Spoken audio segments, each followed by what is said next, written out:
between Soaz or Broxah, depending on the composition.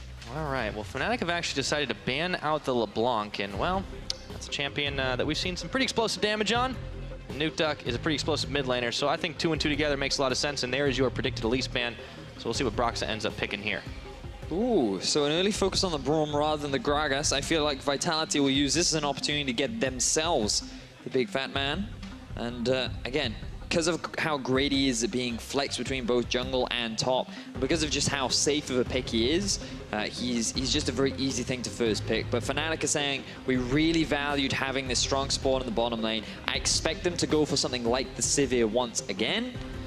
Whereas Vitality, they may look to even steal the Sivir away. I remember back last year, Steelback, he made a bit of a name of himself on that Sivir champion. Yeah, absolutely. He certainly wasn't the only one, but that was definitely when he was putting up some big numbers. But instead, they will lock in the Tahm Kench, so a pair of tanks to start things off for Vitality. Very similar draft to what we saw before.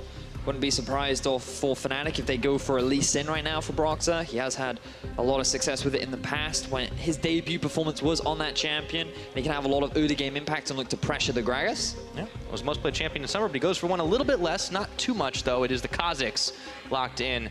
And will they end up picking the Braum right now? No, flashing through their 80 carries as it were. So hover of all the 80 carries. I would be surprised if they locked that in. Would be a bit ambitious. But they want to demonstrate that their Fnatic style works. Oh, all right. Wow. Moving it on up to 7.14. Oh, shocker. You actually locked in a meta 80 carry, unless it's mid lane. That would be the ultimate troll, wouldn't it? It would be. I mean, we have seen Varus mid, but it's been a while. Yeah, I'd be very surprised if it did go into the middle lane. That's very likely going to be the bottom lane secured for Fnatic. Will be very powerful. Exciting to see how Reckless will do. Meanwhile, Nukeduck has gone for something a little bit safer in the form of Corki. So now we're looking at things to pinch away Fnatic. They should look to pinch away these 80 carries, or they can focus their attention still onto Joko. Bear in mind, he's already lost the Olaf and he's lost the Kazakhs. So a lot of comfort picks have been taken away from Vitality. Meanwhile, Vitality, they want to start pinching away these mid laners. Things like the Syndra, the Orianna, some safe picks the Caps can have a lot of success with, they want to deny. Yeah, that's why I'm kind of confused they go for the Shen ban again. Remember, Soaz was incredibly outspoken about how frustrated he was at Rift Rivals, unable to really have an impact on that champion, but clearly Vitality still thinking there's a lot of bite to it, but they also do ban away the Cassiopeia. So Fnatic's focus is actually in the top side of the map with the Fiora banned. They could be edging towards the Gnar. Remember that it was banned away in game 1 with the Renekton gone as well. I mean, usually Gnar does fairly well into that matchup. I wonder if Vitality are looking to take the Gnar away themselves, or if they're still considering putting that Gragas in the jungle, which you still have the ability to do. Yeah, well, Rumble is up, and that was by far and away Cabochard's most played champion. It's clearly a comfortable choice for him, but they won't take it just yet. Instead, they lock in the Ashe, giving themselves a little extra global. So we have a very meta bottom lane for both sides. Tahm Kench Ashe can be pretty effective, definitely safe during the laning phase, but if that Varus can get a lead, very effective at pushing it. Now Fnatic, they need that kind of frontline engage. What better way to do it than to grab themselves a Jarvan? Very likely to be followed up by the Syndra once more, or they could go for something a little bit more team-fighted with the Orianna. Oh yeah, they've got so much lockdown right now. When you talk about it, the Cataclysm, the Glacial Fissure, everything. Varus can bring it out as well with those chains. I mean, this is going to be a whole lot of lockdown on the Fnatic side, and they are going to be throwing rocks this game as Caps gets Taliyah. This does absolutely fine into the Corki, and the great thing about Taliyah is the ability to roam between side lanes. This is something that Caps did a lot of early on during the season, and he made a bit of a name for himself on things like the Aurelion Sol, where you can just roam around the map, just help impact these side lanes, and really start that snowball going. Oh, Cabochard does it! He's on the Jax right now. Okay, I want to see how this ends up doing up against the J4, because Jax will love to tangle, even at level 6 in the Cataclysm. We saw this come out from Wonder as an answer to Expect's Jarvan earlier on in the week. It's usually a favorable matchup for the Jax, something that is very commonly picked over in the LCK as well. It was in fact even picked earlier on today by SKT. And we can talk more about the matchup when we get into game, but it becomes one of the big win conditions for Vitality. Looking at this Jax, this massive side lane split pushing threat. If you can get him ahead in the early game, he becomes this unstoppable force that Fnatic have no answer for. So in the early game, Fnatic's early focus should be on shutting down Jax, stopping him from becoming this split push terror. Well, that is always the timer you have to work with. Now the coaches will shake hands, walk off stage. Fnatic are very mobile. They have a lot of CC on their comp. We'll see how they end up using it if they do go ahead and start to shut down Cabochard. And let's see if Vitality can answer right on back. It was a fast game, a fast end, and very decisive in favor of Fnatic last time around. Can they do it again? Will Vitality come up with a victory to even things out and keep week 6 going just a little bit longer? We're about to find out. You guys know all the hashtags, all the votes. Very enthusiastic. Very I love heavily it. favored right now. Oh yeah. No real surprise. Seems that way towards the crowd too. That's a lot of Fnatic jerseys, that's for sure. Crowd's definitely getting excited. Always are when Fnatic take the stage. Looking to close this week out on a massive high after disappointing at Rift Rivals, but Vitality, they have momentum. Can they keep it going? Can they ride that Jax to victory? Let's find out as we hit Summoner's Rift. And that is a deer. Yes. You believe those are real, right? I do, in fact, believe I that can't keep deers track of are them. real. So, giving you a second look. crowd is very enthusiastic, especially after the dominating win that Fnatic demonstrated in their game 1 of the series. They have a very similar composition. But let's talk about the differences now. So, the pick potential is still decent from the side of Fnatic, but nowhere quite as strong as it was before. Still very much around team fighting. You have the Varus, Talia, really good in these closed spaces, which, funnily enough, Soaz is really good at making with the Jarvan. Broxah on this Kha'Zix focuses a little bit more on getting that level 6 mark before trying to be active. That doesn't mean that he can't be a little bit more gank focused in the early game if he so chooses to. He just needs to be careful because your first early clear, you can take a lot of damage, you can spend a lot of mana, and so it's just something that you have to be mindful of. So I expect him to be a little bit more ready to try and make plays once he and the rest of the team get a few more levels under their belt. Absolutely. Now, on the other side, I want to call attention to Nukeduck, though, because this is the champion that he's been making his name on lately. The Lucian, not as much in terms of the damage, but Nukeduck on Corki has been a terror for opposing teams.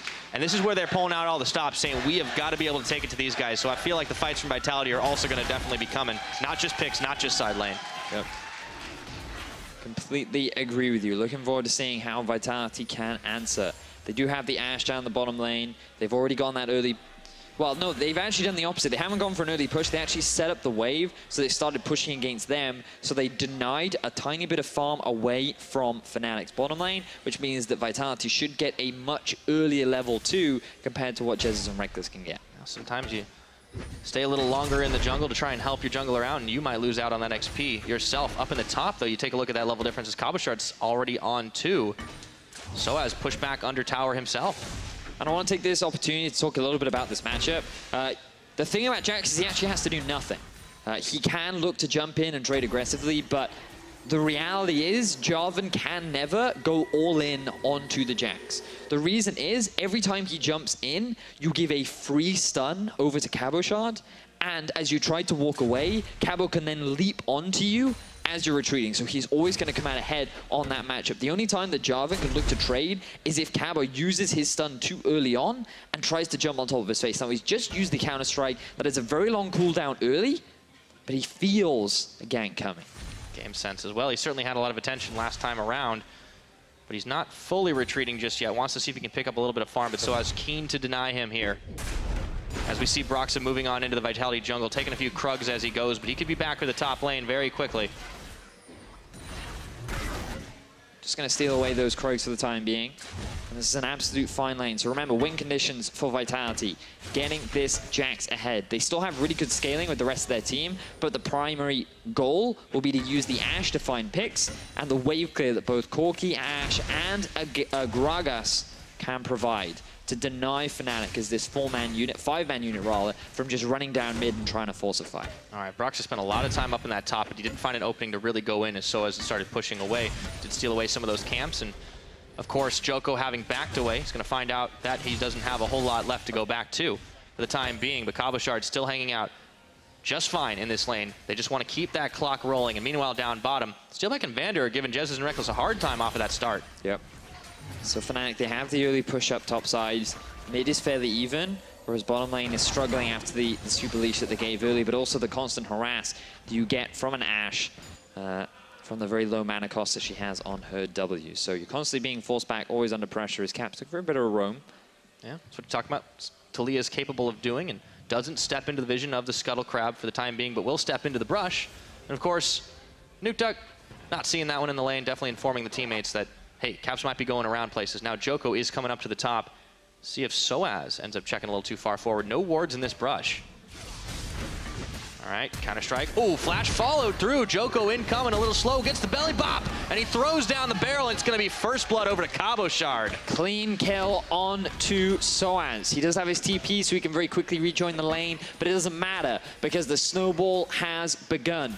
Early gank, first blood, going on to the Jax. He's going to get a nice influx of gold, and he's setting himself up to be that big hyper carry threat later on into the game. Yep. Well, don't have to be a prophet to see what happens when a Jax starts getting forward, but if that's the case all game, it's going to be very, very grim for this Fnatic team, even though they're up 1-0. Trying to hang out in this lane. Now, Jezz and Reckless are going to be able to push Vandersteel back for just a moment, but if they go a little too far forward, Joko's still here. He's making his way down very slowly. He's already got one successful gank in his pocket. He's just going to go back to the jungle for now. Of course, Cabochard with the gold influx he got was able to pick up an early Tiamat here. He's going to be punishing Soaz just a little bit. Very even on the farm, though, at the very least. And it's really important to get this early Tiamat. Something that we're seeing a lot from Jax is rather than rush the Trinity Force, they instead choose to just go for the early wave clear. It gives you so much more pushing pressure. It means that you have much more of an advantage in the lane because of all the additional wave clear that you have. That means that every time you want to try and jump in, it actually becomes harder for the Jarvan to then go for the turnaround fight because he's then going to be fighting into a minion wave. Now, Broxah, he's moved up to the top side of the map. He's recognized that this Cabo has gotten an early lead, so he wants to try and shut that down as fast as he can.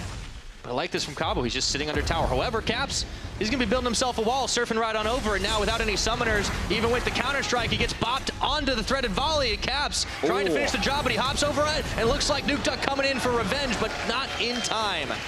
Joko here as well. Vitality trying to counterattack, but it's just not fast enough. And a fantastic roam from Caps. The moment he hits level 6, he moves up to the top side. Soaz, he had his ultimate. He didn't even need it because the damage from Broxah was more than enough for them to get the kill. Fnatic recognizing that that Jax is the core that needs to be shut down. They utilize the level spikes that they reach, and they take advantage of it. And you can just see in the...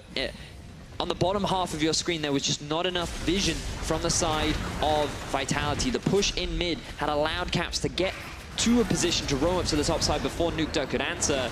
And that means that they get the kill down onto the Jax. He didn't have his flash from earlier on getting that kill onto Soaz, and now he's a little bit more back into the laning phase. Yep. It's all about that top lane. Fnatic, Vitality, both recognizing what they need to do in this game. Of course, there's also a lot of vision invested by Vitality around this bottom side. Remember, last game they couldn't get themselves any dragons, but even though they want to play around the top, there's a pretty critical dragon there too, the Infernal. A really important Drake that Vitality have already set up vision around. Jezz, though, he's feeling confident. He knows that his jungler is around now, hit level 6. Things going to slow down just a little bit. Well, I want to see from Vitality the use of this Ashe ult. Double lift was fantastic at landing those shots into the middle lane and punishing Caps super heavily. You can see he's learned from his mistakes now that he's ran the cleanse in the middle lane. So perhaps we're not going to see these blind arrows that we did see from Rift Rivals, but just having that ability to find engages, find picks is extremely valuable for Vitality. And I just want to see them pulling the trigger, trying to catch Fnatic off guard and getting themselves a couple of extra kills on the board. Oh, absolutely. And if they can get him on Cabochard, all the better right now. Let's see, Jezz is taking the Blast Cone Express as he went through the jungle. Vander waiting and just hoping that somebody wanders into him so he can get a little bit more harassment down. But it is going to slow down, as you said. And while that's all happening, you talked about the Ashe arrows, but I really want to keep an eye on what Nukeduck's able to get done on this Corki. Of course, he's only sitting on one part of the Trinity Force, just the Sheen. Caps is going to be kind of hard to trade up against, but there's a reason that this guy has been popping off lately. It's not just the Corki. Overall, it's his performance, but it's enabled him to do it. Now Joko moving towards the Infernal Drake. He recognizes that Caps has gone back to base. Vander and Steelback is zoning the enemy bottom lane away from the objective, but Broxah, he smells something fishy and he's already on his way. All right, can he come in time to steal it away? There is smite on both junglers here, and he gets knocked away by the barrel, but it's not far enough, and he's going to get the smite down. Thank thank you very much. I'll take an exhaust too, and I'm going to get out scot-free. Easy steal for Brock, so you can see the smug look on his face. Even through the exhaust, he gets the smite, the Q, the damage, everything.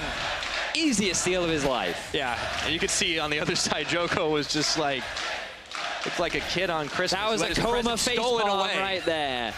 Yeah, so Vitality, give you points for setting up, but you need to work on that execution. It's like we saw last game. They've just got to be a little cleaner. Now we're at the 10-minute mark. There was just no risk, right? There was nothing that Broxah had to be afraid of. There was a Gragas there, and there was a Tahm Kench there. Aside from that, there was no kill threat. He knew that the Ashe was in lane. He knew that Nukeduck was just clearing out mids. There was just nothing he had to be afraid of. So he walked up, he hit it, and then he left. Yeah. And it was very, very clean from Broxah. I mean, that would have worked great for Vitality if Fnatic didn't know it was there, but they had all the vision they needed. Yep. Broxah was in the right place at the right time. Exactly that. So Fnatic, they get themselves another advantage. Currently sit at slightly ahead in terms of the gold. But that doesn't mean that the game is even remotely over yet. There's still a lot left to play. The bottom lane is even, the middle lane is even, and Jarvan has now been able to get a bit more of a CS advantage in the top half. Broxah waiting. Give this blue buff over to Caps. What a good guy, letting the blue buff wail on him for his mid laner. That is dedication right there. See, now as a mid laner, I would actually say you started it too early. I had not finished my mid lane wave clear. Should have done Gromp first, and then I'll come get the blue. So it's Brox's fault. Oh, I see how it is. Blame the jungler. Yeah, you got to, man. Every game. All right. Kabashard, Soaz dueling it out. Of course, they both have their Tiamats now, but still looking to see if Broxah makes another return trip up towards the top side. Maybe not right about now, as Nukeduck looking forward. Threaded volley, burnt out of Caps, but Joko showing face in the mid as well. And of course, with that package, Caps does not want to tangle with the Corki. Let's talk a little bit about what we've seen from a lot of these players. Not only at Rift Rivals, but over the last few weeks, because as we mentioned last game, Nukeduck rising star for Fnatic. A lot of teams have praised his efforts, as we don't have time for that because they're going all in. Yeah, looking for steal back right now, but Vandra's going to swallow him up. This is the death denial. Makes it so rough to really deal with the Tahm Kench when you want to pick off a squishy. Nukeduck was looking to come in to try and return back, but Reckless and Jezz had decided they'd had enough already. Joko's still hanging mid here. But you're right, Nukeduck has been a massive X factor for this Vitality team when they've been able to find success. More often than not, it's been on the back of him. Yeah, I've been really impressed with the development of Nukeduck and how he, as an individual, has been growing. But like, I haven't seen him make these massive game-changing plays. He's just been that consistent mid lane player that you can often rely on. And now that we've seen a bit more of an assistance, now that Joko's hit level 7, looking to try and make some plays onto Caps, the flash is gone, maybe he can start to put more pressure down and be that big carry for Vitality. Yeah, and when you talk about these mid laners by comparison, you have to realize the huge difference in experience that they both have. Nukeduck's a guy that goes back to Season 3, went to Worlds with Lemon Dogs. He's not always had the most consistent career, but the guy's been around for a long time. He's experienced a lot, and the fact that he's having a resurgence at this point is very impressive. Yeah, it certainly is. While Caps, he's still new kid on the block, didn't have the funnest time at international events, but it was a valuable learning experience that he can take moving forward. Yeah. Well, he had his taste on the big stage as well. Remember, before joining Fnatic, he was a part of Dark Passage team on Turkish Champions League that actually got them to the IWCQ. And even if they didn't use him for that event, he definitely has been on big stages before. Yeah, so I feel like the Cap certainly has grown a lot as a player throughout the European LCS, and it'll be exciting to see how he continues to grow. Meanwhile, as we return to the game, Fnatic have extended their gold lead ever so slightly, and you can see how Caps is playing much further back now. This is going to be a big deal for Nukeduck. He doesn't have the package available to him, but when he does, the fact that he has this additional pressure means that he can look for more roams. Ooh, and now Broxah was close. He's going for a gank anyway. Isolation and instantly exhausted down, but Joko's looking to come in for a turn. Broxah follows through, and he wishes he didn't. Right inside of Vander, the Ashe arrow just whizzes right by, and Nukeduck picks up a kill. Fantastic flash from Nukeduck, realizing the goal of Broxah was to come out of stealth and instantly go for the Q pop to try and get that kill. So he flashes preemptively. That puts Broxah in a bad spot, and now 4 members of Vitality are grouping up mid lane. All right, looking for the tower here as Kabashard waits in the wings. Jezz is trying to push them back, but there are no minions here to defend, and Caps coming through. Throws down the Q, unbreakable to try and block some of that damage, so they will save the tower. But Vitality can make a nice move in the mid lane. But the fact that Kabashard roamed down to see if he could get anything additional means that Soaz continued to wail on that tower. And sure, kills are great if you're Vitality. The red buff is fantastic to have on a Corki, but the pressure is still going in favor of Fnatic. Reckless still even in the bottom lane. A lot of tower damage going in favor of Soaz, and this will make things harder for this Jack's win condition to really turn into something massive. So you can see here, no vision of Broxah. Immediate exhaust coming out from Nuketook, and just watch his preemptive flash. There it is, recognizing what Broxah's trying to do. Jungler from Vitality lying in wait because of the control ward. Broxah cannot see it. He doesn't have enough time to turn around, so he ends up losing his life and giving the red buff over to Nuketook. Absolutely, and Nuketook, of course, is going to help him quite a lot working towards his Trinity Force. He did pick up the Sork shoes early, so that'll be a little bit more delayed. And he's dealing with what Caps has gotten Morellonomicon. That one always trips me up. Yeah, man. But we're 15 minutes into this game, and we're starting to see the item spikes hit. Reckless has his Blade of the Ruin King. We'll see if Fnatic can start shutting down that Jack's win condition soon.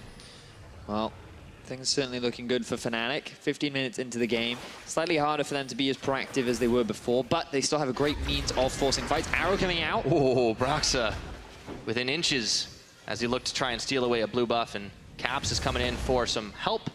But he steps right on top of the barrel. Now the Ocean Drake is here. Broxah should be able to take this one away, but Vitality are in the area if they want to respond. But take note, Joko, look at all the vision coming out from Fnatic. They had a pushed up wave mid, they had the pushed up wave bot. Look at all the threat that exists for Fnatic.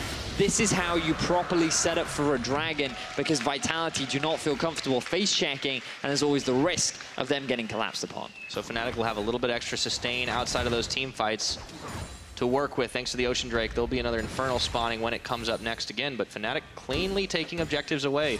Vitality still trying to get themselves some time. The gold lead only 500, but Fnatic are happy with it for the time being. Oh, they certainly are, Pirate.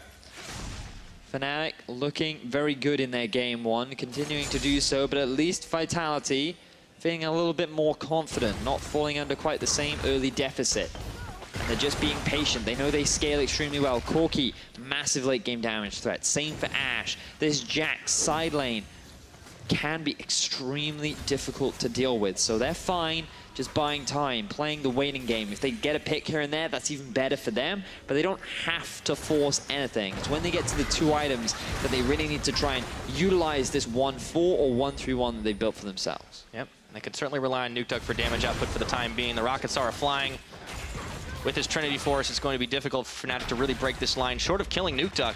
But there's been a lot of jungle attention in the mid lane, just like last game, from both sides. Joko's been there when he's needed to, and this is nice to see from him. It's a reason they picked this Gragas up, because he's able to be so mobile. Yeah, completely agree with you. I feel like Joko's had a much better early game compared to game one, and he still has that scaling value that Sejuani is very similar for. First turret of the game will go in favor of Fnatic, so they get that bonus gold. Currently sitting in a slight gold advantage. So things moving slowly, Pyra. The Fnatic squad feeling pretty good. Slow but steady. And speaking of slow but steady, Nuketook on the package here. Not going to be able to find anyone to deliver it to for the time being. Much like the Deutsche Post. Much like the Deutsche Post. Had a good, bad experiences with the Deutsche Post? Yeah. Sometimes I just don't get packages. Oh, interesting. Yeah. So clearly they need to hire Corki. Good one. Thank you for that.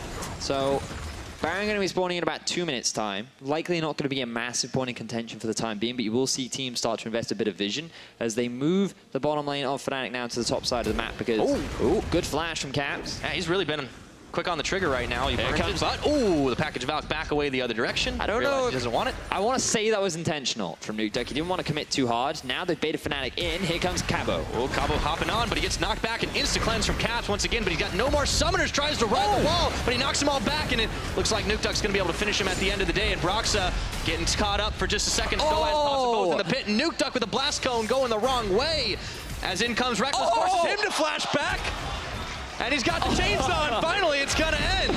But the fight carries on. All right, Cabochard hopping away with the counter-strike, and the tower won't fall. But while it's all happening, Steel back, keeping his head cool to look to take down that tower in the bottom. But Fnatic making the action happen. Oh, Nuketook, that was so close. You played that beautifully, good sir. I want to see how many flashes were burned off. Yeah, a lot of them. But now Fnatic, they're a 3-man unit onto this tower. Okay, Vander's a little low. No gray health available to him right now. Reckless looking to go under tower for Cabochard. And Steelback getting chased out by Soaz right now. This is a little unfortunate for the AD carry. The heal comes out. The arrows are being fired, but it's a one-on-one. Or is it? Because Vander is incoming. Turning the tides onto Soaz. And in comes Cabochard. Cabo Shard. Soaz trying to stay alive, but Steelback is going to knock him down. Damn, these individual outplays coming out from Vitality are spectacular. Soaz didn't have the ultimate. Steelback knew he could just buy time and wait for the support to arrive, and it does in the form of Vander and Cabo. That's a lot of solo gold now going in their favor. They extend the kill lead, and this was just a play that happened earlier. Really good knockback from Caps, and I am amazed he managed to get this ultimate off because it keeps Cabo away from him, but it does not keep Nukeduck off of him. So now Nukeduck just doing his best to get away. He uses the Blast Cone to not only separate him from Broxah, but also away from Soaz. Then he realizes, oh no, Reckless is here, but he also gets to flash out from Reckless too, which is an added advantage considering he really should have died there. Oh yeah, absolutely. So back to live. We're at 20 minutes into this game, and Nukeduck on his second kill now has to be pretty happy himself, but a lot of flashy plays across the board. Steelback has taken his post up towards the top side. Remember, Fnatic were able to pick up the Rift Herald off the back of all that craziness, and Brox is the one holding it. So we'll see where they end up spending it later on. Nukeduck and Vander holding the line in the mid, but of course, no tower there anymore. Vitality are still looking to get one of their own. Nearly got the bottom, of course, but then Soaz showed up and kind of ruined everything for Steelback. Yes. Yes, he did. A lot of that gold lead right now is coming from the tower advantage that Fnatic have over Vitality, but things still looking good for Vitality. We always refresh, we always talk about it, and we have to catch up now. Trinity Force done for Cabo Shard. He's looking poised and ready to be that split push threat. I feel like he can just stay in the side lane now, and Vitality just need to group up as a 4-man unit and start pressuring. They're going to get this mid tower down. That's going to help them a lot.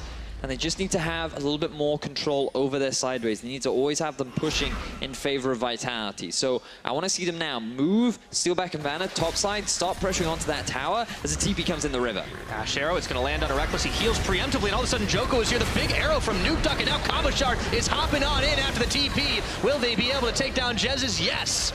But Caps is going to fire back, find one onto Nukeduck. It's a 1-for-2 trade for Vitality. Remember that Reckless used his flash to get the kill onto Nukeduck earlier, so Vitality make the play happen. The fight's not over, though. They're looking for Joko, and he's going to get swallowed up by Vander as Cabo Shard is making himself known, but the rest of the team's not quite there. He's got a ward hop away, and Brox is going to jump right on top of him, and in comes Caps to separate Vander and Joko from Steelback as they try to get back to the safety of the tower, but they're locked up in a corner. Soaz throws down the standard, and Caps is going to take out Steelback. Vander gets popped back on. The double kill, the triple kill, and Caps is going crazy. Exquisite play from Caps. Vitality overstay. They think that they can continue to win out from the fight, but then Caps gets the ultimate outplay. Look, Fnatic, they lose Reckless right off the get-go. Great TP coming out from Vitality. 5-man collapse onto the 3-man unit. Flashless AD carry, turns into a double kill. And then Caps, this is where things start. This is his first kill of the fight. He shuts down Nukeduck,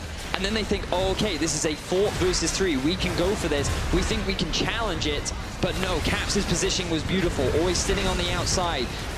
The stun from Cabo cannot land because Soaz gets the knockup. Another great wall separates Steelback from the 2 peelers, and then Caps lands every single one of his threaded volleys. Beautiful Talia play.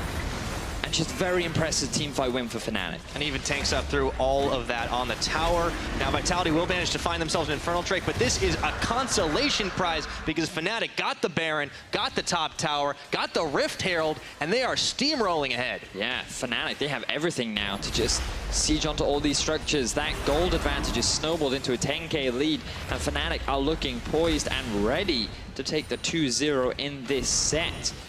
Vitality, they fell into the classic trap with Jax. They tried to go for a fight in the middle lane. They felt super confident. They thought that they could just keep it going. And in the end, it all just fell apart. You need to keep this guy on a side lane. You need to be drawing attention away.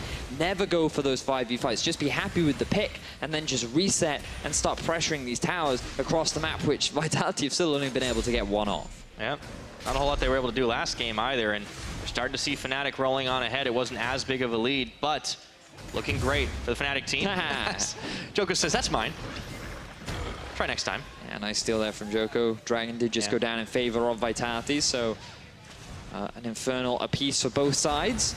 And now you can see Fnatic, they have top wave pushing in their favor, I believe. They have called out Joko, but their plan is to just group up as a 5-man unit mid. The team fighting is very powerful. I want to see Soaz move down to the bottom lane. He has his TP up, and Fnatic need to gain better control over the top side of this map. They need to just clear out the wards and give Jarvan more opportunities to TP into the fight. Yep, they're able to 4-1 themselves and not using Reckless on that side lane. It's nice to see this new strategy from Fnatic. I say new strategy. It's pretty standard for a lot of teams, but not if your name's Fnatic. But they're executing it well.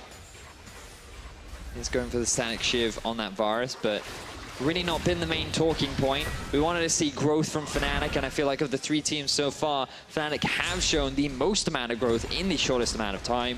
Their playstyle, it doesn't feel to me like a Fnatic playstyle. To me, this just feels like good, clean League of Legends. They're not doing any fancy tricks. They're just relying on their own skill, and they're outperforming that of Vitality right now. 100% on the nose. The skill in these team fights has been fantastic. We highlighted what Caps was able to do, earning himself a whole hell of a lot. And remember, Nukeduck is the big carry for this team. Jax, of course, is going to be big on those side lanes, but in team fights, that's what he needs to do. And he has honestly paled in comparison to what Caps is bringing out. Now they're looking to make another play here as threaded volley and everything. Unravel that earth, and Tahm Kench is caught. Reckless going to get that final shot to get the kill. Caps keeps going forward, shut down by Cabochard. He's going to make his great escape, and the barrel's going to separate up the Brahms, so Vitality are finding themselves 2. But Steelbacks have to flash over the wall right now just to stay alive. 2-for-1 on the board right now as Vander had already died. But Fnatic did get themselves a tower. It's 8-8. This is starting to get a little bloody. But this time, Vitality are the ones to punish the over-aggression of Fnatic. They see so many ultimates used just to kill their support. They still had the Ashe arrow ready, and they were looking to shut down this Fnatic squad. So Nukeduck, he was actually the target, but Vander ends up getting locked down. You can see Ashe and Nukeduck just sitting on the back of the fight, focusing down Caps, who's just stuck underneath the tower, and then Cabo comes in to clean up. The arrow is there. Fnatic are now divided. And with a great barrel from Joko, they're able to shut down a second member, rather, of the Fnatic squad while still keeping Nukeduck alive. As you rightly said, yes, they lose their tower, so still overall map advantage gain for Fnatic, but Vitality, they're still a team that you have to respect. If they see a mistake, they will punish you for it, and they have demonstrated time and time again that their individuals can still make those outplays. Yeah, Nukeduck, at the start of that, he looked like he was dead to rights, and even burning the flash. Nice to see him escape by inches at the very least. And Vitality continue to keep 4 members mid. That's soon to be 5 as Steelback is coming back off the fountain. Unfortunately for Cabochard, he's kind of been called to duty in a lot of other lanes because Fnatic are keeping this pressure on, making it difficult for him to get out on those side lanes where he likes to live. Still a pretty heavy gold lead in favor of Fnatic, but we have seen Vitality punish a couple of times in this series, and if they can't get a serious fight, it could all change in a heartbeat. So 8 kills. Here comes the package. They're going for playmat. Special delivery right on top of Caps. They're keying off on him, and Nukeduck is going to get a revenge kill for himself. Now looking for Jez's and Reckless, who's flashing away. Vander's going to swallow up Nukeduck as he was nearly taken down. Soaz trying to tank the front line here. Vitality, a hit and run to take out Caps. Love the play from Vitality. They just group up 5, run down mid. They take advantage of the fact that Caps has no flash ready and available. That is a squishy mid lane to Leah, going from 4-1 to 4-3 now. Vitality just being so proactive. Absolutely love to see this kind of play, making the Tahm Kench. Brings the package in. Focus immediately down onto Caps, and there's very little that he can do. And with the Joker follow-up, he's just ready and waiting to just body block so much of the damage. And then Vander drags out the mid laner to make sure that every single member of Vitality gets out alive. Oh yeah, fantastic play all across the board, but Nukeduck really living up to the moniker Corky, daring Bombardier indeed, as he goes in to make that play happen. And honestly, Vitality could have had more if Fnatic hadn't peeled back at the right time. 28 minutes now on the clock, still the lead in Fnatic's favor, but things are looking a little less certain than they were just a few moments ago. So Baron going to be spawning in a minute. Mountain Drake in about 30 seconds time. Fnatic and Vitality both want to fight for it, but they have not been using Cabochard off on a side lane just yet. He's been grouping a lot with the team. They've been trying to fight a lot more fights, and there are ways in which you can make a team fight Jax valuable, but it is extremely difficult, especially against things like the Varus, like the Talia. You have to be the one being the engager, and so far, Vitality have done a good job of that, but let's see if Fnatic still give them the windows to do so. Who's going to be the one that really pulls the trigger and is the first to initiate the fight? Mountain Drake being started up by Fnatic, 3 members down on the bottom side, while Vitality spread out just a little bit. We're focusing on Fnatic's top side of the map to finally get that tower. But Fnatic have a lot of vision invested in the Vitality jungle, especially around that bottom, so they were pretty safe in taking that Mountain Drake. Yeah, but that trade results in Vitality getting all this vision around the Baron area. You can just see all these wards littered, ready to set up for that objective, because this is going to be the focus for them. They know that Jesus has just dropped a bunch of wards. They're going to go back, refresh their vision, get the sweepers ready, and then come in for the clear and start threatening this objective. Get Fnatic to come and face check them. Get Fnatic to be the ones baited into the fray that allows Vitality to get the fight that they so desperately want to win. They're going to get that gold influx. They already got the top tower. One more hit is all it takes to get 350 gold into the pocket of Cabo Shard. Titanic Hydra, of course, helping out on top of it, but we got some moves down bot as Cabo Shard, he is running right now. Hopping a ward over flag and drag. Soaz on the follow. Caps not far behind. Rock surfing away. The rest of Fnatic are inbound here. He gets a counter strike on two. Oh, he's going. You get the outplay. The timer is ticking, but he's going down. Soaz finding the kill. Vitality, they're posturing around the Baron, but they don't feel confident to just rush it down. They were not fast enough on the play, so Cabo Shard goes down. Fnatic, they dissuade Vitality from the Baron, and now they're the ones with the numbers advantage. Let's see if they can force anything. Classic Fnatic ganking the teleport. Good play right there. Classic move, I should say. And now Fnatic are 5 members strong. Caps not quite in the pit just yet. Vitality, they don't have eyes on it anymore. He throws out the barrel all the same. Joko trying to make sure they can't quite start it as easy as that. But Fnatic, they know better than to start this one in a blind 50-50. There's still a smite to contend with. So you still have the Ashe E to check whether or not the Baron has been started. Here it is. And it will be. Fnatic, they're going to go. TP is available for Cabo, who's going to be alive soon. But they're going to turn right for Nuke Duck, and in goes Soaz. But they're leaving him for dead in the pit. Vander's going to get the finishing kill, and the arrow comes in to land onto Jez's. Now Vitality have got a window to react. Teleport coming in for the Jax. He's going to get shoved. No, just a second away. He gets knocked up by Jez's. All the same, Vitality bringing up the rear here on the front line. Cabo Shard's going to get swallowed up, but he will not go down.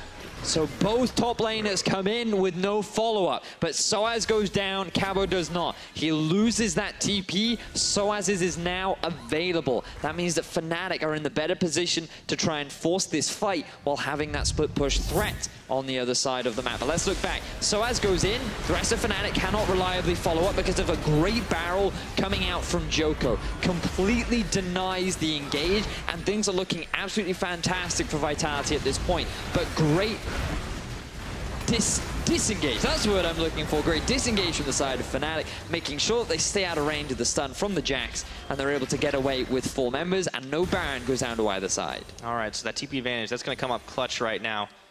In that last fight, of course, Caps was dishing quite a lot of it out, so was Reckless.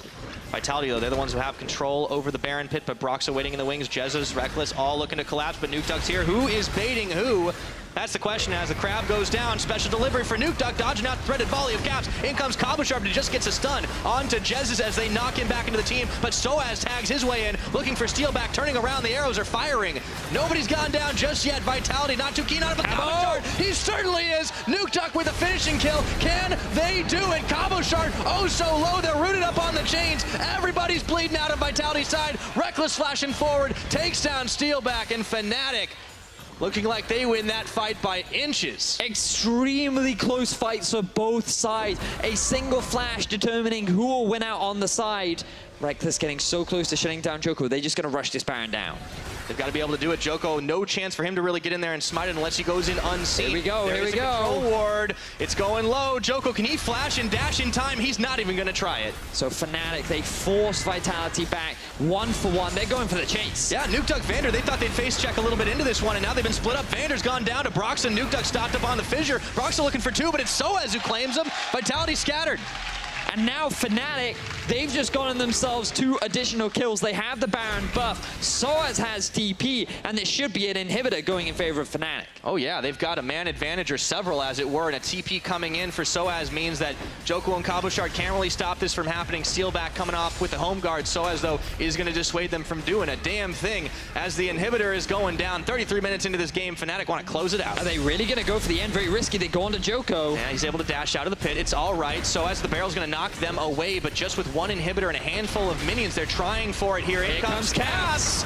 Counter-strike is on. Cabo Shard, he does not want to be in the middle of this, and he has to hop over, stunned away. Joko limping back to the fountain right now, trying to stay alive, but Fnatic, they don't want to push their luck. They'll settle for one Nexus turret. Yeah, because Nukeduck, he's just about to respawn. He has the flash and everything ready. So Fnatic, they're just going to take the inhib, take one of the towers, and then just back off. But let's just backtrack to how this all kicked off. Broxah starts to be the initiator with Jez following up. But Cabo with a great flank coming off on the side. His eyes are on Caps. And notice here, Caps uses his flash at this point, still feels confident to stick into the fight, while Reckless isn't even involved yet. He's not doing any damage. Now that he's joined, Cabo, his cooldowns are back up, and he can go straight onto Caps. They get all the kills, they're feeling good. But then it is Nukeduck on the fray, getting zoned out, thanks to a great ultimate from Reckless, who's then able to chase down Steelback, who just doesn't have the peel from Vander anymore. When the 4v4, Vitality take more damage, they're forced to go back, so they lose the Baron, and then they try to come back in with the Tahm Kench ultimate, and this is where things really fall apart for Vitality. All right, so Vitality are looking to bait, laying in wait. Cabochard spotted on a ward, and now the action is going to start again. It's Jez who's tanking up the Ash Arrow. Fnatic, though, they're going the wrong way to the base. They're going to have to fight their way out, and they just might do it as Joko has to flash his way out of the pit, so as everyone's on top of him. And now it's Caps who's coming up with kill number one. Cabochard limping, but Broxah is not going to let him off that easily, and Steelback up against the wall. It's a double kill for the Fnatic jungler. Nukeduck and Vander trying to turn it around, but Soaz wants to go right back in. Here comes Reckless for round two, and they've separated him up on the wall. It's Reckless with a killing spree now, and Nukeduck, the last member standing, not anymore. That's the ace. Clean 5-0, going in favor of Fnatic. The fans are elated, and they're going to end the series. Off the back of Rift Rivals, Fnatic knew something had to change, and it just goes to show you can teach old kings some new tricks.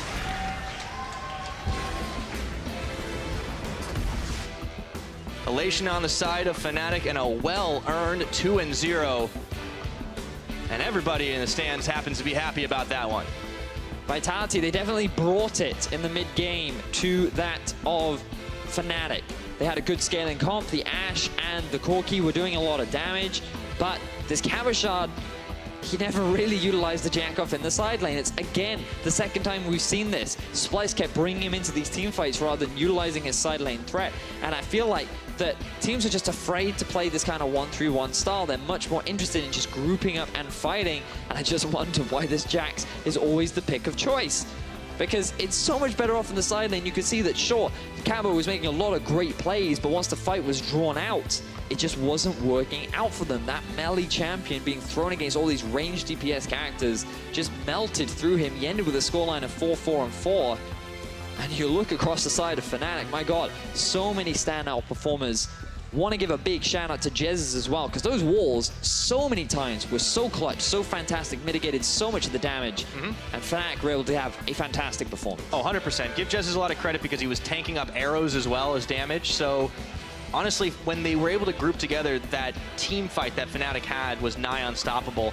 And it almost seemed like Vitality felt compelled to try and take the 5v5 despite it not being optimal with Jax. So, you know, you talk about them falling into the trap, but what choice did they have in realistically? Yeah, I mean, they always had that 1-4 availability, but I mean, the early game was going fine for them, right? They were 4-2 in kills, they had that slide advantage, they were scaling very well. Got a couple of dragons. There were plenty of options anyways for Vitality, but unfortunately for them, things didn't work out. Yeah, nothing doing. Fnatic take that 2-0, so that'll do it from us here at the caster desk. Let's send it over to Shox for the post-game lobby.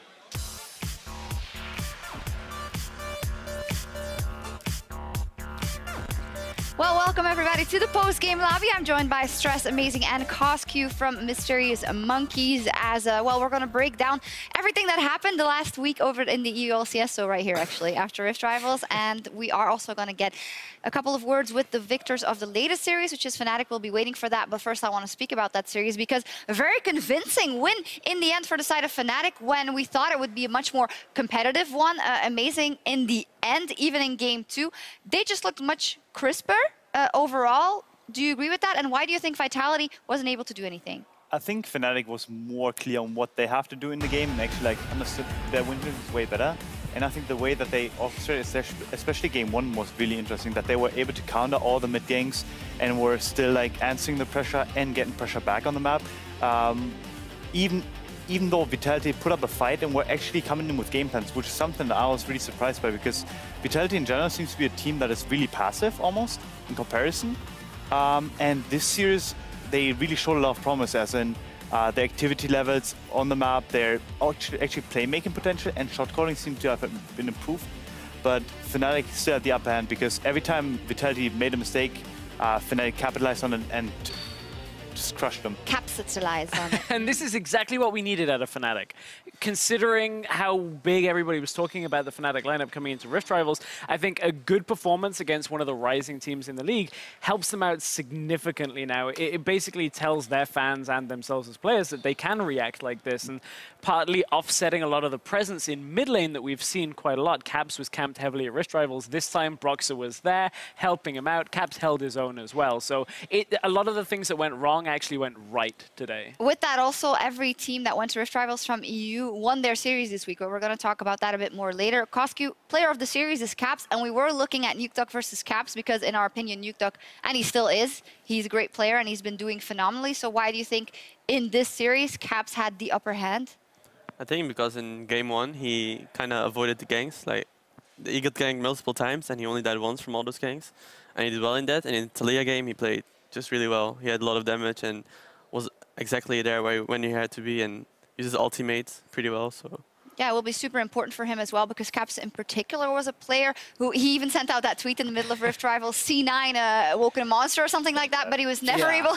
Well, I think it's still fine that he does that, right? But I feel like for him, he really wanted to prove something, and this might be a good ego boost again. And I spoke to him a little bit before Rift Rivals, and he specifically talked about not feeling pressure going into Rift Rivals. So I think along with an ego boost maybe from actually winning this game, I think the experience of what actual international pressure is may very well just grow Caps on a domestic level as well now. If he knows what true pressure is, maybe now this is a good sign for playoff run. We will see confidence boost for Fnatic overall, and closing out the week with a win over Vitality. We're also going to get a word with their AD carry for more on that series.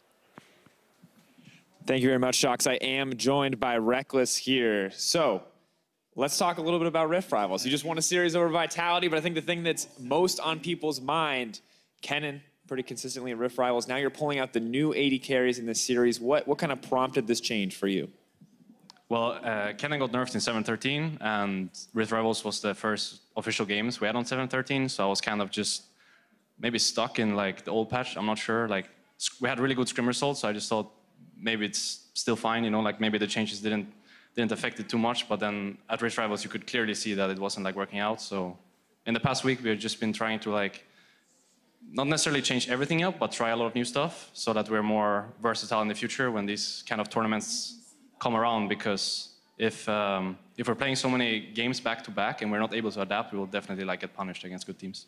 We did see adaptation coming out today, so I'm curious, looking back at Rift Rivals, was it just the drafts and kind of being stuck in that single play style that was the biggest issue at Rift Rivals, or were there other issues for Fnatic as well? I think definitely the draft was like a big problem, but I wouldn't say the biggest. I think NA's early game was like so much better than we've pretty much ever seen before. Like in EU, at least, there's nothing that comes close to it. So especially with the style we were playing, or the style we are playing, like we just have a really tough time dealing with these kind of early games. Like we just fall too far behind, and I never really get going on my split push AD carry thingy. And that's why we made some of the changes going into this week, because we just felt like if someone were to pull out this early game again and I don't get going, we don't really have any cards to fall back on. Meanwhile, now we maybe have more like, as I said before, like a versatile playstyle, so we're able to maybe fall back on like Soas or Caps if something goes wrong on bot. And I have better scaling as well on something like Varus and Sivir, so for sure, like, we learned a lot from Rift Rivals, but it kind of sucked that it happened in such a fashion and that we kind of like lost all of our hype maybe with it. But like we'll definitely keep working the way we did before, and we'll try to win Europe same as we did before. Yeah.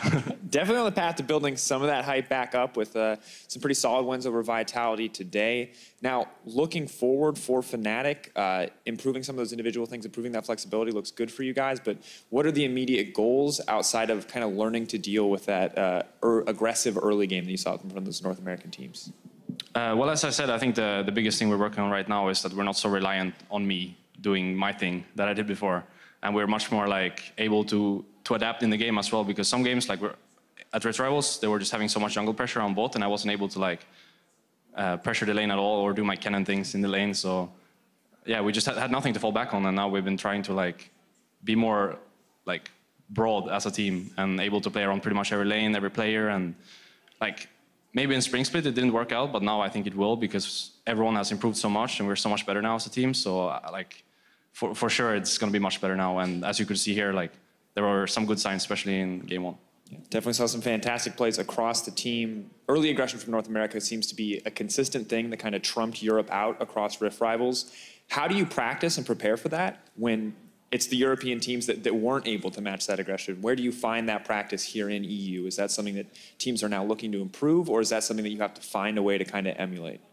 I think it's hard to practice, but most of it is theoretical anyways. Like we just have to talk about jungle paths and how much pressure each lane has and what they can do with it, because at Rift Rivals we kind of got caught off guard. Like if you saw the first C9 game, like their support was just roaming mid at level 2 or something, killing caps behind this tower, and like that's something we've never seen before. Like usually if the enemy team gets pressure bot or something, they just try to snowball it into a CS lead or tower damage. But in this case, they just didn't care at all about the laning phase and just started going towards mid. And yeah, like there were a lot of new things to learn. And as I said, we were just not adapting over the days. Like we were playing 3 days back to back, and we weren't able to adapt at all between the days. So it's kind of a shame, and maybe even a good learning experience, because Worlds is going to be a similar like schedule. So if we're able to learn that we need to adapt, maybe even like in the middle of the tournament, then that will be a like good step towards Worlds if we make it. Showing some of that week-to-week adaptation here, maybe day-to-day adaptation in the future when the world stage is present. Thank you so much for taking the time to talk to me. That's going to do it for us here. We're going to send things back to Shox in the post-game lobby. That's Reckless next to. Well, Fnatic, G2, and Unicorns of Love, they represented EU in the Rift Rivals, but they failed to pick up the trophy in a tournament that was dominated by the LCS teams. And in the post-game interview that Reckless gave after Fnatic's victory over Vitality, he spoke to the fact that the EU teams in general, and especially Fnatic, weren't able to adapt as the tournament went on. And I kind of want to take a look at the stats that we had at the end of the group stage of Rift Rivals that signify the differences between NA and EU, because they were damning. Obviously, the wins. The early game is something we see referenced over and over and over, how EU teams weren't able to get an early game lead, and more importantly, how North America was so efficient at snowballing their early game leads. And with that, of course, great objective control. Great objective control, a lot through empowering junglers in the early game. And Maurice, this is something you're on the analyst desk for Rift Rivals. Is there a difference you see now this week of people actually playing through their jungler early game? I mean, we've looked at Fnatic with a slightly different play style as well. I think more teams are actually thinking about the ward coverage that they have to put out and just the pressure they have to put on the map at specific times. Holy.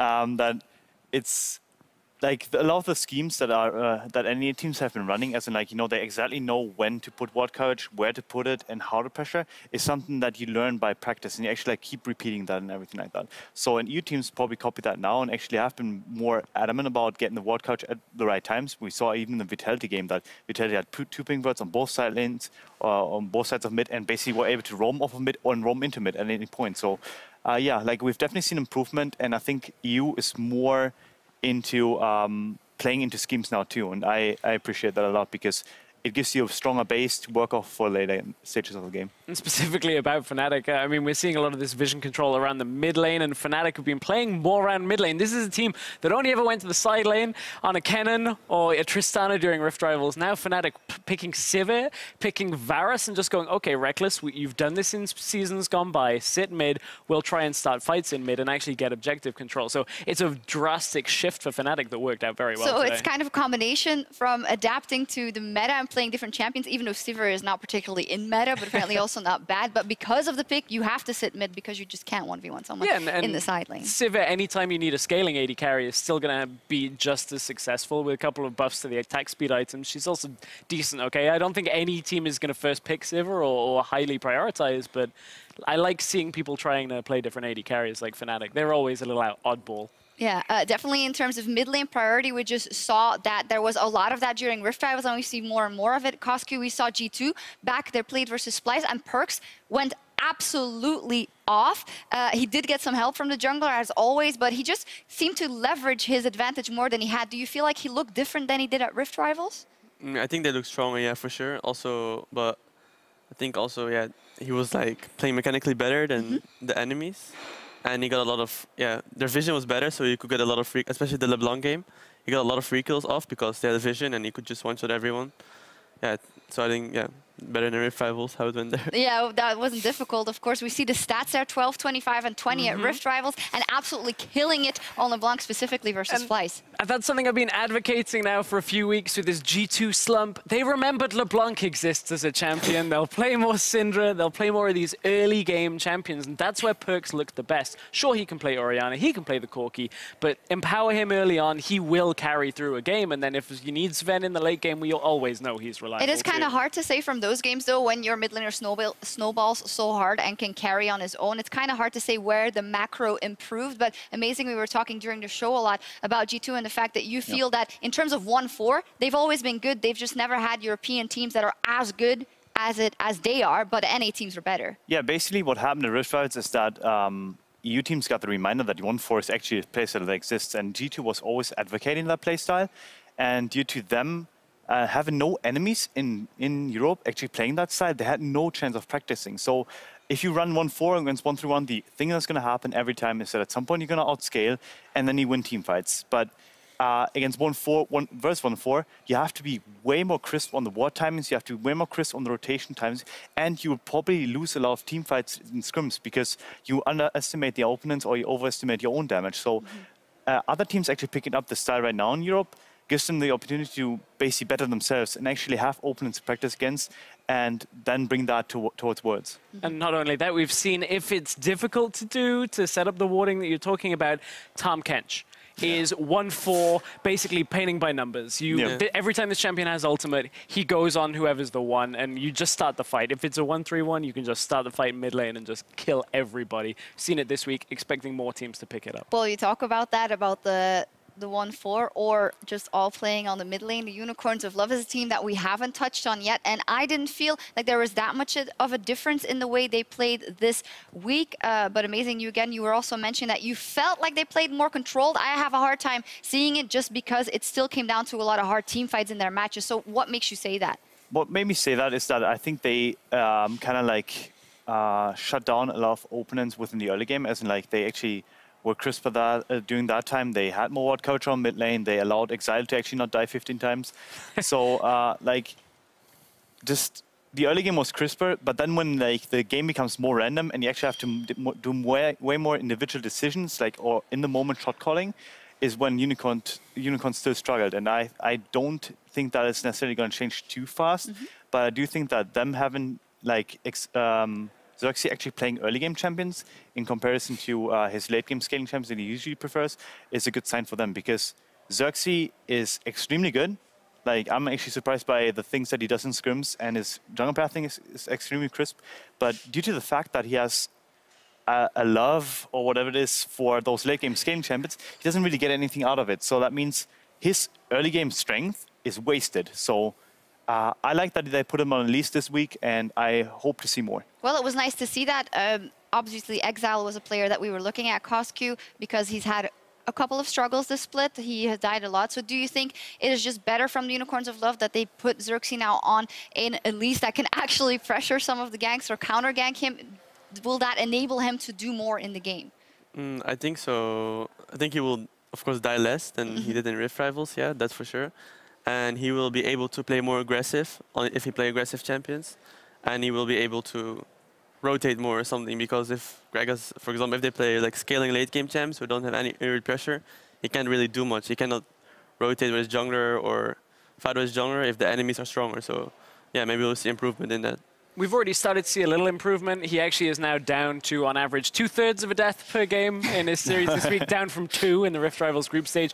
One thing for me that is a problem still for the Unicorns, they live and die by individual errors, and that has to be cleaned up. This week it wasn't Exile, it was Chachi. It was Chachi. That's surprising, but they cannot have one person dropping the ball every week, otherwise it's never going to come together. Well, we'll see how it evolves. Maybe short stress.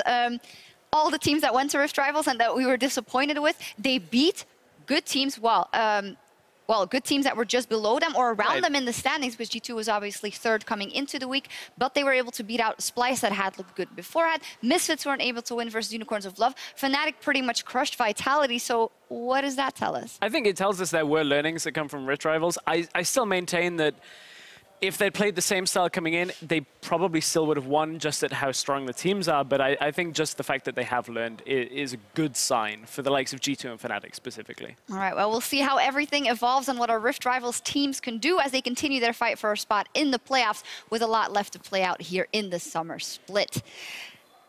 And for us, well, I keep thinking about Rift Rivals. Are we too fixated now on everything that happened at Rift Rivals with those teams, and should we focus more on the own game of the teams, or is it to find a balance amazing? If you were in one of those teams, how would you react to what happened? I mean, first off, I would have been embarrassed because I hate losing. But second off, it's just, like at that point, you just have to acknowledge that your playstyle is not as good as it should be, and it's not working on an international stage. So if your team like Fnatic, G2, and like Unicorn, like I think actually more G2 and Fnatic, where they have been to Worlds a lot of the times and they have had this international success, that they look more towards it now. And I think them fixating on it is good, but I think we as viewers should still like kind of appreciate what the EU teams actually do and what kind of things they run for themselves and what kind of ideas they have, because EU is really risky in their playstyle and the things that they innovate. So I respect a lot of the teams a lot. I respect the innovation, especially Unicorns. So just like giving them a fair shot and just acknowledging what they can actually do on the Rift is something we should do more and not fixate too much.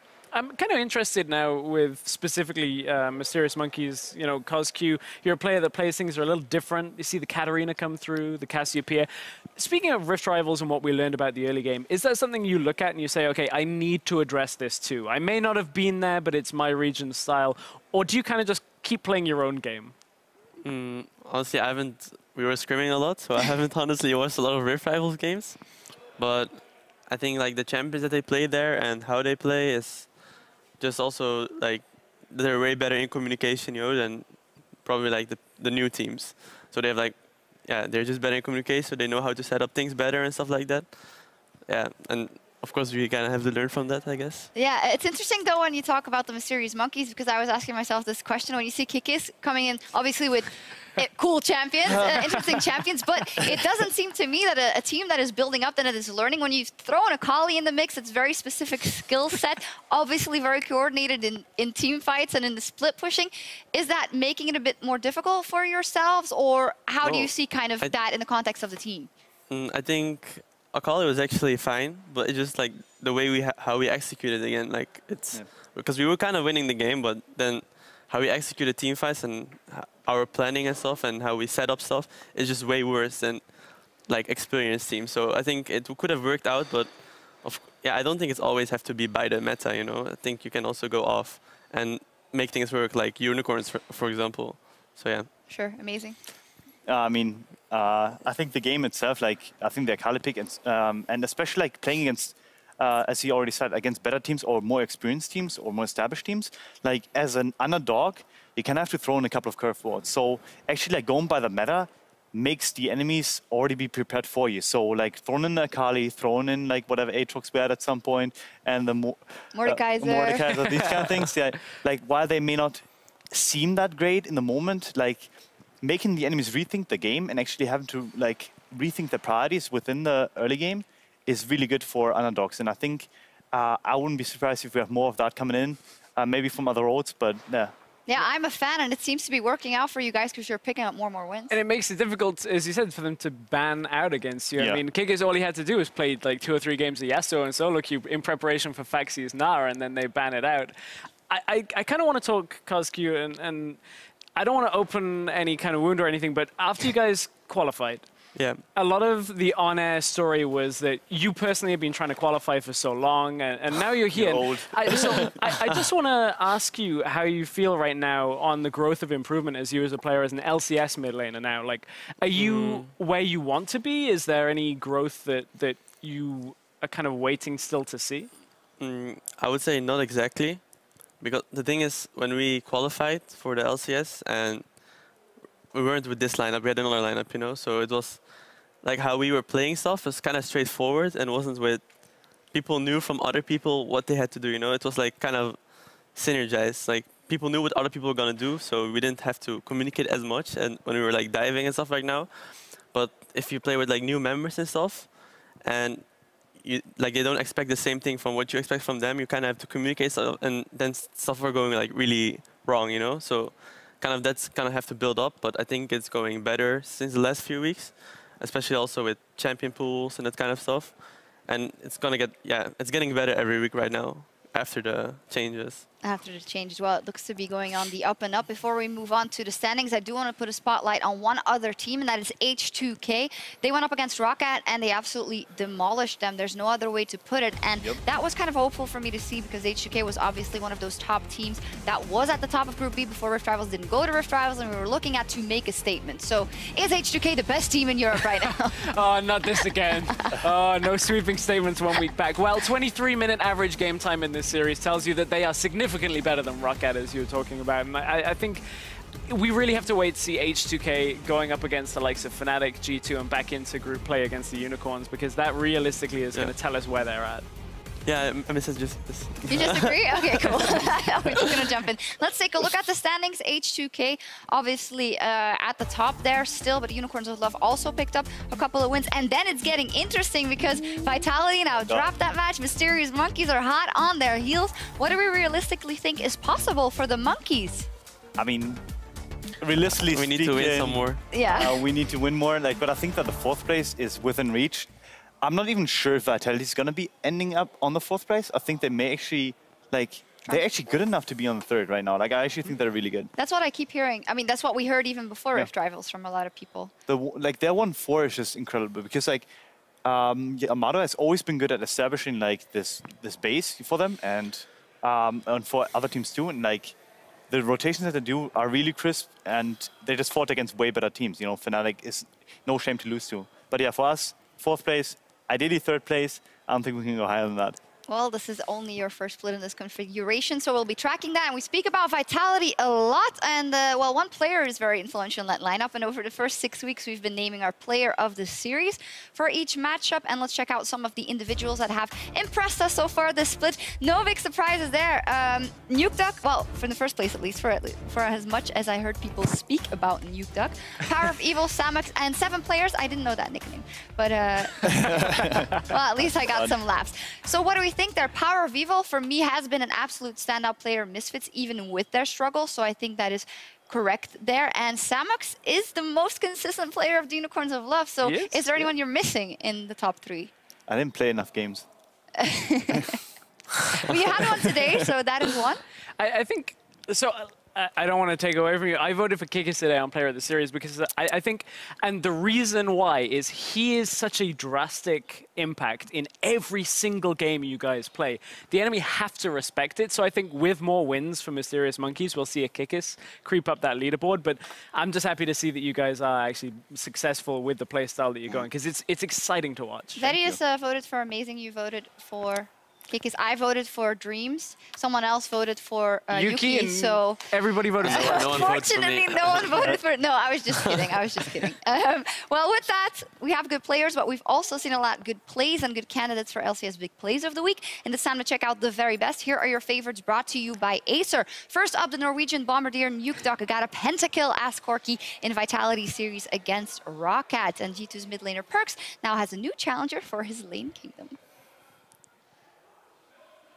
Vitality looking to push. This is the composition difference with running this Galio. It can be good, it can work out, but now Spraddle said Vitality, they want to keep going. Yeah, looking for Shook right now. He goes invis, and even Prophet's taking it up, and Nukeduck flashing forward for the double kill. Forget the base, we're going for the ace, but Prophet hops in. He gets one kill off. That's a triple for Nukeduck. Looking for the Quadra. Can he go for it all? Looking for that penta on Nagne, and he does it. A pentakill for Nukeduck. Penta. Penta, guys. Take it, steal it.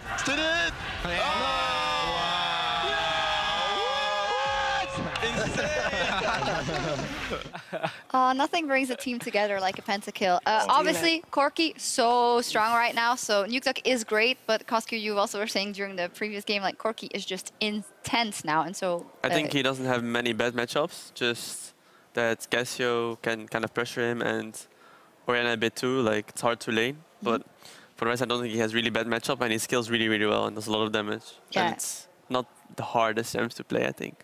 No, not in, I mean, I mean, okay, I'm just saying. I'm just saying that he has a lot of damage and a really short. He has a lot of DPS, damage per minute, a lot. Yeah, and getting a pentakill is still difficult, no matter what champion you're on. Yeah, especially when your team like steal it, steal it, steal it, steal it, steal it. Yeah, they're all turning into pigeons at that point. We'll see. Nukeduck challenging Perkz for that lane kingdom, but Perkz, however, he also showed his skills when he made a great outplay as LeBlanc versus Splice at XFalnex tweeted, "Damn, Perkz, they have families." Copy's on the back end and Perkz fancies himself a shot. He takes the magical journey as well. Copy's low, Senkux is low. A threaded volley runs out of ammunition as Senkux gets chunked down. The seismic shove is not going to find anybody on the pebbles. Oh, that's a lot of juicy targets for Perkz to clean up. Oh, distortion forward. Shatter Orb not going to be able to be procced. Where's the chain? Trashy's under the tower. One shot. The illusionist. Double kill. There's the Perkz that we all know and love. What am I? What the fuck? What? What's up? I think we have to. That's my bad. Hey, it's post-game lobby, no censorship. He just said, I'm not going to repeat it. But yeah, that was pretty good from Perkz. Why are you still Maurice laughing? is dying over here. Yeah, I mean, his expression says everything. He walks back in, gives Perkz another kill, and he's like, oh, what is he doing, you know? Yeah, well, LeBlanc was pretty fed, and she was much more fed after that. So next play, Friday was Bastille Day in France, and Vizicachi, he picked up the Grand Duelist Fiora for the occasion. Turns out Misfits Gaming's Ignar was not a worthy opponent. Nice escape from Vizicachi in the end. Meanwhile, bot lane, Unicorns, they're still pushing. They have no reason to back away at the moment. Yeah. Right, Ignar, what is he doing? Dun, dun. Yeah, that's an ignite. Oh, the healing coming in, Vizicachi! Oh! Holy shit, man. Vizicachi. Yeah, that's an ignite. Oh, the healing coming in, Vizicachi! Oh! Oh my god, outplayed! Outplayed! Whoa! Don't try that at home! Oh, I could look at the caster's reactions to stuff like that all day. That was hilarious. I tried to do the opponent with a French accent. It didn't work. It was a British accent. Can you? Where's the opponent? Yeah, no, that was better, but still terrible. That was so much better than mine. We'll have to do better. Do you speak French? Well, that's maybe why I can't fake the accent. I don't know. Je ne sais pas. In any case, merci beaucoup. Thank you very much for joining us. You guys, actually, it's not time to sign off yet. First, we're going to look at the schedule. Because we'll be back for more action in the Summer Split next week. And we're going to kick things off with a top-tier fight between H2K and G2. And this is the end of the cross-group play, the last one. So G2 versus H2K. Misfits versus the Monkeys might be a very interesting one as well. Fnatic. Yes, Always crazy series.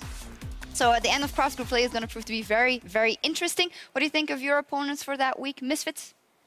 Beatable? I think they're pretty beatable. Like, they have a lot of issues, and I don't know what the thought process is, but like, they have players that can only play early game, and then they keep picking like keep getting outscaled like really hard. You know, the comps that they play are almost too hard to execute, and they are not straightforward. They don't just snowball into oblivion. You know, so I reckon that they may change up something, but I think they're still pretty beatable for us. All right, we will see. Does G2 beat H2K? Ooh. Yes. Yes? Wow, okay. I want to see that. You want to see that? I say no. G2 are better, but I say no.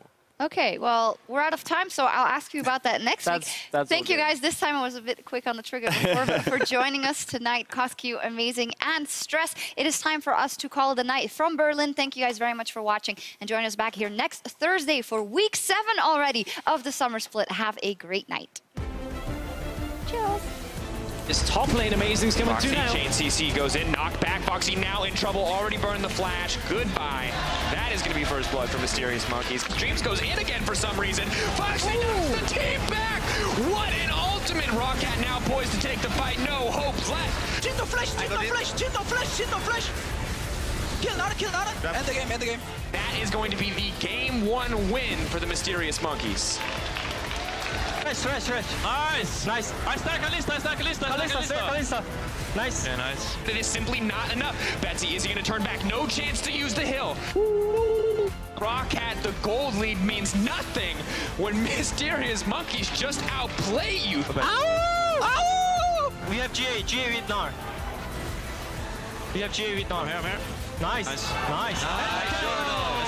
It's a grenade. Oh my god, Yarn it! Whoa! base. Let's go, Nash. Rocket managed to pull it back. It's messy once again, but they are going to get the win, and that is all that matters. Stun goes in. Now they're taking tower aggro. Going to try to dash out. Is going to make it to safety. Said that. Oh, amazing! Comes in. What? Oh, my life. Mysterious Monkeys are hungry for blood, and they're moving for a little bit more. Dean gets taken down. The Lantern to save the day, but Amazing still going to drop. CosQ, they're going to take down the inhibitor. They win the fight as well. Good shit. No more back and forth, they say. No more mid-game fights. We are going to close it out. Mysterious Monkeys. Oh no, they step right back into it, and Soaz says, get in the pit, everybody. Glacial Prison opened up. So is the curtain call, but it's a little too late as Reckless picks up one, and Caps blows up Nuke Duck. Now they're going to turn the fight on with the Baron picked up. They melt through Kabashard. Nuke Duck trying to make a play, but he's not going to be able to get anything done. Nice, I'm going top. Tricks, but he's not taking as good as he's getting there. Soaz moving forward as they try to get Steel back, but he's flashed away. Reckless manages to finish Hofbander, and Vitality are scattered to the winds. 16 kills to 1. Game 1 in the books. Fnatic are back. Nice. Good job. Arrow, okay, arrow. Holy shit. Get Dragon. Nice. Get them all. Holy fake. Caps is going to take out Steel back. Vander gets popped back on. The double kill, the triple kill. And now it's Caps who's coming up with kill number 1. Kabashard limping, but Broxa is not going to let him off that easily. And Steel back up against the wall. You can teach old kings some new tricks.